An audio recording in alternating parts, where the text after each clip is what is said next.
세상을 연다 박찬수입니다. 3부를 시작하겠습니다. 오늘이 9월 15일인데 지난 11일 육군 54단 신병훈련장에서 수리탄 투척을 훈련하다가 폭발사고가 있었습니다. 김모 중사가 숨지고 훈련병 또 다른 교관이 중상을 입었는데 중요한 건 이 사고가 처음이 아니고 비슷한 사고가 작년 9월인가요? 포항에서 있었습니다. 도대체 불량 수류탄 아닌가? 이런 걸 좀 짚어보겠습니다. 디펜스 21의 김종대 편집장입니다. 안녕하십니까? 네, 안녕하세요. 네, 이게 작년에 그 포항에서 터진 거하고 생산 라인이 같은 데서 나온 거다 이런 얘기가 있던데 맞나요? 이거? 예, 뭐 수류탄을 생산하는 업체가 국내에 많은 것도 아니고 네. 굴지의 대기업 하나인데 네. 같은 회사, 같은 공장, 같은 라인에서 생산된 거거든요. 근데 그렇다면 이거 앞으로 그때 생산된 같은 라인에서 한 것 또 그럴 가능성이 없다고 볼 수 없잖아요.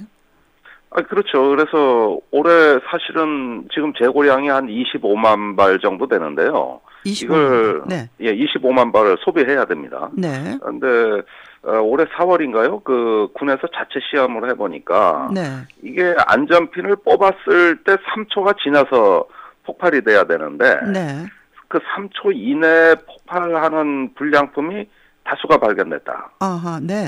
이런 군 조사 결과가 있었단 말이죠. 그런데 그런 게 불량으로 의심이 가는 수류탄을 계속 교육훈련에서 사용한 거 아닌가. 지금 조사 중이니까 아마 곧 밝혀지겠습니다만은 지금 그런 의혹이 강하게 제기되는 겁니다. 25만 발을 다 하나하나 하진 않고 그중에 샘플 뽑아서 했겠죠. 그렇죠? 이게 뭐 확률의 게임이니까 그 전수조사를 할 수 없고 샘플 조사를 하는 것이죠. 그런데 이런 뭐 일반 그 민수폼 생산할 때도 우리가 식스 시그마도 하고 불량품 제로 운동도 하지 않습니까? 그런데 이 방위산업 무기의 그 생산 라인에 과연 엄격한 품질 관리가 되고 있는지, 어떤 사유로 이 불량품이 나왔는지 이런 것들은 철저히 조사가 돼야 되는 게, 무기의 불량품이 있다 그러면 이건 치명적이죠. 그렇죠. 민간 제품하고는 뭐 리콜해서 바꿔 쓸 수 있는 게 아니지 않습니까? 그 전수조사를 뭐 일단 할 수 없어서 몇 개 뽑아서 했는데 거기에 불량률이 0%가 아니고 0.0 몇 %라 하더라도 그것은 목숨을 거는 일이 되는 거 아닌가요? 그래서 무기의 불량품이란 건 있을 수가 없는데 어찌된 일인지 우리 그 군수 장비를 생산하는 어떤 그 생산의 수준이 민간 제품 수준에다 훨씬 못 미치는 아주 재래식 수준이란 말입니다. 이게 수류탄 하나라면 우리가 얘기를 안 하죠.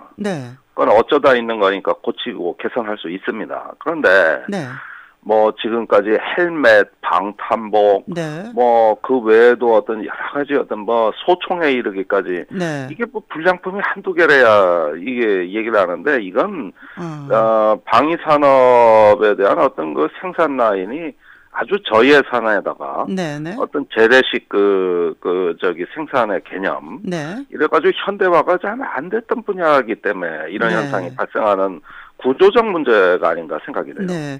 아니 북한에 뭐 AK 소총에 뚫리는 불량 방탄복 납품됐다 이런 뉴스도 본 것 같은데 총 쐈는데 그냥 뚫고 들어오면 죽는 거잖아요. 우리 장병들은.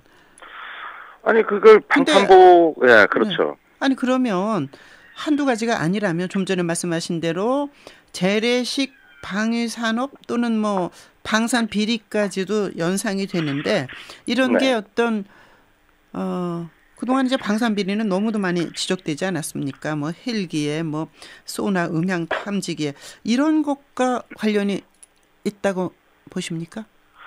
저는 다 관련이 됐다고 보는 게 최근에 그 방산비리 합동 수사단에서 발표한 내용이라든가 언론 보도 내용을 종합해 보면 이게 지난 한 7, 8년간 도입한 무기 중에 과연 똑바로 된 무기가 뭐냐? 예산을 비현실적으로 낮게 책정해서 적격 업체가 아니라 아무 업체나 들어오게 어떤 저가 입찰 제도 지나친 경쟁에다가 단가 후려치기죠. 네. 예산을 막 20%, 30%씩 깎아버려고. 네. 예, 이렇게 하니까 이제 그 저질 불량, 심지어는 실체도 없는 페이퍼 컴퍼니까지 들어와가지고 예. 아무나 국방에 그냥 그 손을 대고 네. 가격을 후려쳐버리는데 동조해버리는 이런 구조적 요인이 한 7, 8년간 누적될 대로 지금 누적이 돼 왔고요. 네.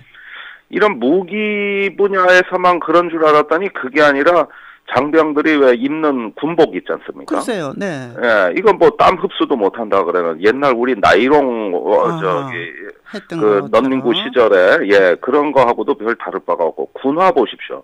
밑창이 그냥 똑똑 떨어져 가지고 네.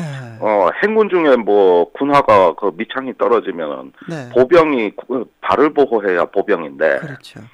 예, 자, 이게 뭐 걸을 수도 없고. 무엇이 어떻게 달라져야 됩니까? 이것을 모아서 하는, 그러니까 어떻게 하면 되겠습니까? 대책을 좀 말씀해 주세요. 그러니까 우리 군대가 기본에 충실하지 않은 거죠. 네. 이 품질 불량의 군대가 돼버린 거예요. 네. 그냥 예산에 거꾸로 품질을 맞춰버린 겁니다. 품질에 예산을 맞춘 게 아닙니다. 네. 그러니까 뭐든지 돈 우선의 논리로 가서 초래된 그런 어떤 총체적 품질 불량 현상이라고 저는 봅니다. 이번에도 이제 내년 예산에 국방비가 좀 증감됐는데 예산에 맞추는 것이 중요한 게 아니라 제대로 된 것을 구입하는 게 중요한데 그거에서도 좀 문제가 있지 않아요? 예산을 더 달라는 말씀이십니까? 아니면 구멍이 난 곳을 막아야 된다는 말씀이십니까? 아니 그 얘기가 아니고요. 네. 국방 예산 늘리는 게 능사가 아닙니다. 늘리면은 또 엉뚱한 사업들이 막 끼어들어서 또 방한 비리가 벌어지는데 네. 무엇보다도 장기적인 안목에서 군사력 건설의 목표와 중점이 있습니다. 네. 그러면은 그 방만하게 무기 소요를 확장하면 안 되는데 네. 뭔 천안함, 연평도 또 지뢰 사건 같이 안보 위기가 터지면은 네. 못 보던 장비 도입 사업이 마구마구 끼어든단 말이에요. 네. 대부분 이런 데서 부실 비리가 발생하고 네. 아무리 국방 예산을 아끼고 절감해서 쓰려고 그래도 네. 무기 사업 자체가 방만하다 보니까 네. 예산 절감이나 그 효율화가 안 되는 겁니다. 네. 그 군사력 건설은 장기적 관점에서 차근차근 해야 되는데 네. 이런 기본을 지킬 여유가 없이 안보 위기가 있다고 듣지도 보지도 못한 사업이 또 막 그냥 물밀듯이 들어오는 한탕주의죠, 이게. 그런 것을 지금 국정감사에서 따지고 조여야 된다는 생각이 드는데요. 자, 네네. 그런 가운데 군인사 합참의장의 3사 출신 이순진 대장이 내정됐어요. 이름이 참 좋네. 이순신이 아니고 이순진.